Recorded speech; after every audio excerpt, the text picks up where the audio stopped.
Hello everyone, welcome to Krishna coaching online classes. हम discuss कर रहे हैं जीके के क्वेश्चन सीरीज। आज हम स्टार्ट करेंगे क्वेश्चन नंबर 1702 से।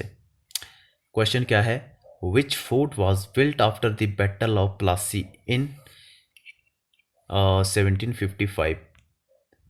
फोर्ट कलकत्ता, फोर्ट एंड्रयू, या फिर फोर्ट हेनरी, या फिर फोर्ट विलियम। तो इसका राइट आंसर है फोर्ट विलियम। फोर्ट विलियम कहाँ पे है? कलकत्ता में है। ठीक है। बैटल ऑफ प्लासी कब हुई थी? 1757 में। और किस किस के बीच हुई थी? ये हुई थी जो बंगाल का जो नवाब था सिराजुद्दौला और ब्रिट ईस्ट इंडिया कंपनी के बीच में। ये इतनी बातें आपने याद रखनी है। और ये पहली लड़ाई थी ब्रिटिशर्स की, ये भी आपने याद रखना है। ठीक है। यहाँ पे वो जीत गए थे, लेकिन उनको एक प्रॉपर तरीके से वहाँ पे अधिकार नहीं मिला था।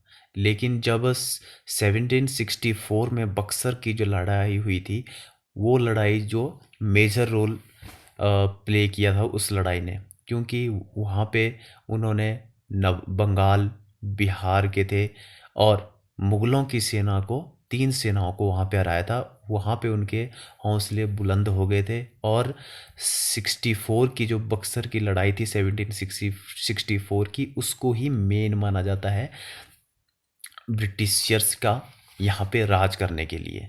ठीक है। वो लड़ाई महत्वपूर्ण थी। और पहली लड़ाई तो प्लासी की लड़ाई थी वैसे, 1757 वाली। नेक्स्ट क्वेश्चन है, the book prison diary was written by. Prison diary Atal Bihari Vajpayee, Jawaharlal Nehru, Morarji Desai, या फिर जयप्रकाश नारायण। तो इसका राइट आंसर है जयप्रकाश नारायण। जयप्रकाश नारायण देखो, एक समाजवादी थे, सोशलिस्ट थे। और मैंने बताया था, जब एमरजेंसी लगी थी इंदिरा गांधी के टाइम में, ठीक है, तो एक जेपी मूवमेंट, जेपी आंदोलन एक बहुत बड़ा आंदोलन बना था। और इसी आंदोलन की वजह से, मतलब एक ए रीज़न भी रहा था एमरजेंसी लगाने के लिए इनका जो मूवमेंट था। ठीक है। मतलब वो भी उन्होंने ये स्लोगन दिया था कि असहयोग का, क्यों वो चाहते थे कि वो जेपी नारायण ये बोलते थे कि जो गवर्नमेंट रूल रेगुलेशन या बिल ला रही है उनका असहयोग करो, आप सब अस्वीकार करो। तो इंदिरा गांधी जी ने इसी वजह से, ये भी एक रीज़न था, इसकी वजह से डर के भी उन्होंने एमरजेंसी लगवा दी थी। ठीक है। मुरारजी देसाई फर्स्ट नॉन कांग्रेसी थे जो प्राइम मिनिस्टर बने थे। पंडित जवाहरलाल नेहरू के बारे में आपको बताया, फर्स्ट प्राइम मिनिस्टर है। और इनकी बुक का नाम डिस्कवरी ऑफ इंडिया। अटल बिहारी वाजपेयी भी बहुत ही महत्वपूर्ण लीडर रहे हैं। और पोखरण सेकंड जो न्यूक्लियर टेस्ट हुआ था, अटल बिहारी वाजपेयी जी का बहुत महत्वपूर्ण इस पे रोल था। ठीक है। 1998 में सेकंड न्यूक्लियर टेस्ट हुआ था, पोखरण 2, ऑपरेशन शक्ति उसको नाम दिया गया था। ठीक है। तो इतने क्वेश्चन मैंने आपको बता दिए, सारे कहीं ना कहीं एग्जाम में पूछे जाते हैं। नेक्स्ट है, who among the following pioneered खिलाफत मूवमेंट? मोहम्मद अली जिन्ना, महात्मा गांधी, सर सैयद अहमद खान, या फिर अली ब्रदर्स। लास्ट वीडियो मैंने आपको बताया था खिलाफत आंदोलन 1919 में चला था, और अली बंधु या अली ब्रदर्स ने चलाया था। कौन थे ये? शौकत अली और मोहम्मद अली। ठीक है। और सर सैयद अहमद खान ये कौन थे?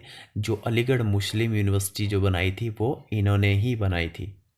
महात्मा गांधी के बारे में आपको पता है, बहुत बार हम इनके बारे में, इनकी autobiography my experiment with truth या हिंद स्वराज, ठीक है, हरिजन सेवक संघ, ये सारे इन्हीं के ही बारे में हैं। ठीक है। मोहम्मद अली जिन्ना, जिन्होंने पाकिस्तान को अलग बनवाया था मुस्लिम्स के लिए। ठीक है, कि मुस्लिम जो है पाकिस्तान में ही सेफ रह सकते हैं और कहीं नहीं है दुनिया में।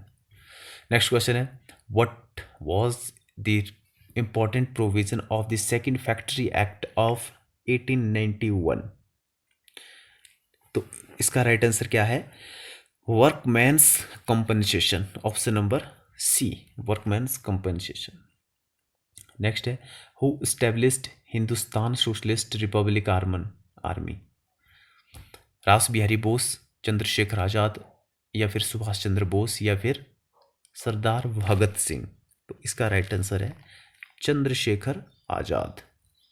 तो हिंदुस्तान सोशलिस्ट रिपब्लिक आर्मी किसने स्टेब्लिश की थी? वो थे चंद्रशेखर आजाद। और अल्फ्रेड पार्क, जब अंग्रेजों के साथ इनकी मुठभेड़ हुई थी और आखिरी गोली से इन्होंने अपने आप को गोली मार दी थी, तो कौन सा पार्क था? वो था अल्फ्रेड पार्क। ठीक है, नेक्स्ट क्वेश्चन देखो। The approximate dates the Indus valley civilization are. तो कौन सी है? वो है ऑप्शन नंबर बी, 2700 से 1700 BC। नेक्स्ट क्वेश्चन है, the British law which provoked Mahatma Gandhi to crusade for the Asians in South Africa was called. देखो, जब गांधी जी साउथ अफ्रीका गए थे, वहाँ पे भी उन्होंने कई प्रकार की स्ट्राइक की, लोगों के अधिकारों के लिए वहाँ पे भी वो लड़े। ठीक है, पहले तो वो मुकदमा लड़ने के लिए साउथ अफ्रीका गए थे, लेकिन बाद में फिर वो आम जनता के साथ घुल मिल गए और वहीं पे उन्होंने अपनी लीडरशिप शुरू कर दी थी। तो वो कौन सा एक्ट था? वो था दी एशियाटिक रजिस्ट्रेशन एक्ट। मतलब जो एशिया के बंदे थे उनको एक रजिस्ट्रेशन सर्टिफिकेट बनाना पड़ता था और वो हमेशा अपने पास रखना पड़ता था। इसके विरोध में वहाँ पे उन्होंने कई मूवमेंट किए थे, कई आंदोलन किए थे। नेक्स्ट है, the doctrine of lapse was introduce. तो डॉक्ट्राइन ऑफ लैप्स, तो इसका राइट आंसर क्या है? इसका राइट आंसर है option number B, Lord Dalhousie. ठीक है, Lord Dalhousie. First viceroy of India कौन थे? Lord Canning. और लॉर्ड वेल्जली कौन थे? सहायक संधि। ठीक है, वॉरेन हेस्टिंग्स कौन थे? First governor of Bengal.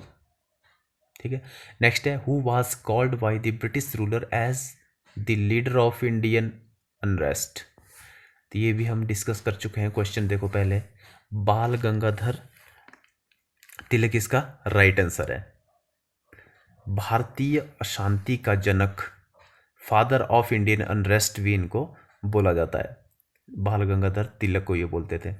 Gopal Krishna Gokhale के बारे में या इतनी बात आपने याद रखनी है कि ये महात्मा गांधी के पॉलिटिकल गुरु थे। ठीक है, नेक्स्ट क्वेश्चन देखो। अमीर Khusro was the famous court poet of. अमीर खुसरो थे अलाउद्दीन खिलजी के दरबार में, अमीर खुसरो। ठीक है, और खिलजी जो एम्पायर था, खिलजी जो डायनेस्टी थी, उसको किसने फाउंड किया था? वो क्या था? जलालुद्दीन खिलजी ने। ठीक है, जलालुद्दीन खिलजी का भतीजा कौन था? अलाउद्दीन खिलजी। और अलाउद्दीन खिलजी ने अपने जो उनके जलालुद्दीन खिलजी थे उनको उनकी हत्या कर दी थी और उसके बाद वो फिर वहाँ पे गद्दी पर बैठा था। और गजनी जो वंश था, गजनी डायनेस्टी थी, उसके संस्थापक थे मोहम्मद गजनी।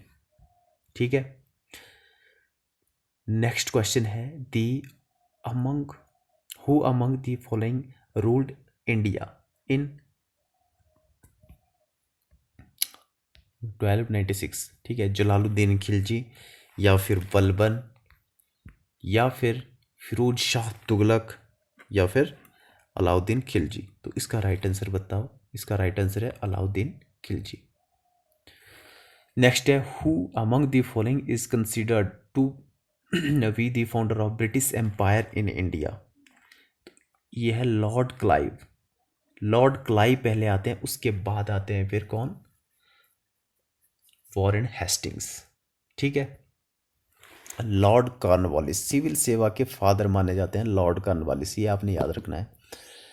नेक्स्ट है, Panchatantra is written by Kalidas, Tulsidas, Kautilya या फिर विष्णु शर्मा। तो इसका राइट आंसर है विष्णु शर्मा की है पंचतंत्र। तुलसीदास की कौन सी है? रामचरितमानस। कालिदास की कौन सी है? अभिज्ञान शकुंतलम, मेघदूत, कुमार संभव। ठीक है, कौटिल्य की अर्थशास्त्र। नेक्स्ट है, which pair is correctly matched? Bucharest, Romania. देखो ये कैपिटल यहाँ पे दिया हुआ है। तो ये तो सही है, पोर्ट लुइस मॉरिशस की है, बिल्कुल सही है। Cape Town south Africa. देखो साउथ अफ्रीका की 3 कैपिटल हैं, ये आपको पता होना चाहिए। विंड हॉक नामीबिया, ये भी सही है। देखो वैसे तो इस पे चारों के चारों ये करेक्टली मैच्ड। देखो यहाँ पे कैपिटल है, ये पूछा हुआ है, तो करेक्टली मैच कौन सी है, तो ऑप्शन सी इसका है कि कैपटाउन यहाँ पे करेक्टली मैच्ड है। ठीक है, और बाकी नहीं है, क्योंकि ये कैपिटल पूछा हुआ है ना कि सिटी यहाँ पे पूछा हुआ है। तो कैपटाउन साउथ अफ्रीका की कैपिटल है। ठीक है, लेकिन आपको ये पता होना चाहिए कि साउथ अफ्रीका की कैपिटल 3 हैं। जो कैपटाउन है वो लेजिस्लेटिव कैपिटल है साउथ अफ्रीका की, और प्रिटोरिया जो है वो एडमिनिस्ट्रेटिव कैपिटल है, और एक है ब्लूम फोर्टेन, ये जुडिशरी कैपिटल है। ठीक है, तो ये आपने याद रखना है। ये क्वेश्चन भी पूछा जाता है कि मान लो प्रिटोरिया साउथ अफ्रीका की कौन सी कैपिटल है, इस टाइप के क्वेश्चन पूछा जा चुका है पहले भी। नेक्स्ट है, in which state are the Khajuraho temple situated. तो खजुराहो टेम्पल कहाँ पे है, ये है मध्य प्रदेश में। अजंता एलोरा की गुफा कहाँ है, ये है महाराष्ट्र में। नेक्स्ट है, among the following which is main factor the causes inflation. तो इन्फ्लेशन का मेजर कॉज क्या है, अनएम्प्लॉयमेंट। देखो अनएम्प्लॉयमेंट, देखो आप सोच के आप देख सकते हो कि इन्फ्लेशन होता क्या है। इन्फ्लेशन के बारे में आपको पहले पता होना चाहिए कि इन्फ्लेशन जैसे जो कीमतें होती है, जो प्राइस होते हैं, वो एकदम एकदम उछल जाते हैं, उछाल उनमें आ जाता है। मतलब वो कीमतें जो है किसी भी वस्तु की, वो धीरे धीरे क्या एकदम बढ़ने लगती है सीधे। तो अनएम्प्लॉयमेंट इसका रीज़न है नहीं। अनकंट्रोल्ड पॉपुलेशन ग्रोथ इन्फ्लेशन का कॉज है नहीं, ये अनएम्प्लॉयमेंट का कॉज है। Short demand of A commodity, short demand भी होगी, ये भी नहीं है। अगर हाई डिमांड होगी तब इन्फ्लेशन बढ़ जाता है, क्योंकि अगर हाई डिमांड रहेगी तो किसी वस्तु की हाई डिमांड होगी तो उसके प्राइस भी बढ़ जाएंगे। डिस्क्वालिब्रियम बिटवीन डिमांड एंड सप्लाई। देखो डिमांड एंड सप्लाई में असमानता हो जाती है, तभी इन्फ्लेशन बढ़ता है। मतलब मांग ज़्यादा है और आपूर्ति जो है वो कम है, मतलब सप्लाई कम है और डिमांड ज़्यादा है, इसलिए इन्फ्लेशन आ जाती है। Next, Pong dam has been constructed on river. तो पोंग डैम है कहाँ पे, पोंग डैम है कांगड़ा डिस्ट्रिक्ट, हिमाचल में है ये, कांगड़ा डिस्ट्रिक्ट में, और ये ब्यास रिवर पे है। नेक्स्ट है, जोहान्सबर्ग इज़ फेमस फॉर। तो देखो जोहान्सबर्ग किसके लिए फेमस है, ये है गोल्ड माइंस के लिए। ठीक है, साउथ अफ्रीका में है जोहान्सबर्ग, जो कि किसके लिए फेमस है, गोल्ड माइंस के लिए। नेक्स्ट है, which part of India is most proximal to the equator. तो आपको पता है equator, line of Cancer, line of Capricorn, और जो बीच में होती है वो होती है इक्वेटर। तो ये पूछ रहा है कि कौन सा नज़दीक है इक्वेटर के। ठीक है, तो हमारे कंट्री को 2 भागों में काटती है, वो कौन सी लाइन है, वो लाइन है लाइन ऑफ कैंसर। ठीक है, तो यहाँ जो पूछा हुआ है इक्वेटर के सबसे ज़्यादा नज़दीक कौन सा है, तो इसका राइट आंसर क्या है, इसका राइट आंसर है इंदिरा पॉइंट, जो कि अंडमान निकोबार में है लास्ट में। ठीक है, तो ये सबसे ज़्यादा नज़दीक है इक्वेटर के। नेक्स्ट है, the biggest sea in the world is Caribbean sea, South China sea, या फिर मेडिटेरियन सी, बेरिंग सी। देखो जैसे मैंने आपको पहले बताया कि इस टाइप के क्वेश्चन जब आते हैं तो मैप से इनको जरूर जरूर किया कर लीजिए करें। तो इसका राइट आंसर है साउथ चाइना सी। ठीक है, कैरिबियन सी कहाँ पे आया है, आप देखोगे कैरिबियन सी नॉर्थ अमेरिका कॉन्टिनेंट के पास में है। ठीक है, बेरिंग सी भी देखोगे आप, अलास्का के पास है। मेडिटेरियन सी तो आपको पता ही है, इजिप्ट के पास। तो आप जैसे इनको मैप से सॉल्व करोगे तो बहुत बेटर रहेगा। नेक्स्ट है, which countries are separated by the 49th parallel. तो कौन सी कंट्री है, बहुत बार क्वेश्चन आ चुका है ये। तो इसका राइट आंसर है USA and Canada. 49th parallel USA और कनाडा के बीच की लाइन है। फ्रांस और वेस्ट जर्मनी के बीच में है sky fried line, sky fried line. और 38 पैरेलल किस किस कंट्रीज के बीच है, ये है नॉर्थ एंड साउथ कोरिया के बीच में। ये हमने याद रखने हैं। नेक्स्ट है, हु आर एस्किमो। एस्किमो कौन है, तो इसका राइट आंसर है person who lives in igloos. Igloos बर्फ के घर बनाते थे, उसके अंदर रहते थे, उनको बोला जाता था एस्किमो। नेक्स्ट है, who designed the city of Delhi and Chandigarh. देखो, दिल्ली को डिजाइन किया था लुटियंस ने, और चंडीगढ़ को डिजाइन किया था कार्बूजियर। तो ऑप्शन ए इसका राइट आंसर है। ठीक है। नेक्स्ट है, what is shown with the help of isobar. तो इसका राइट आंसर है प्रेशर। ठीक है। और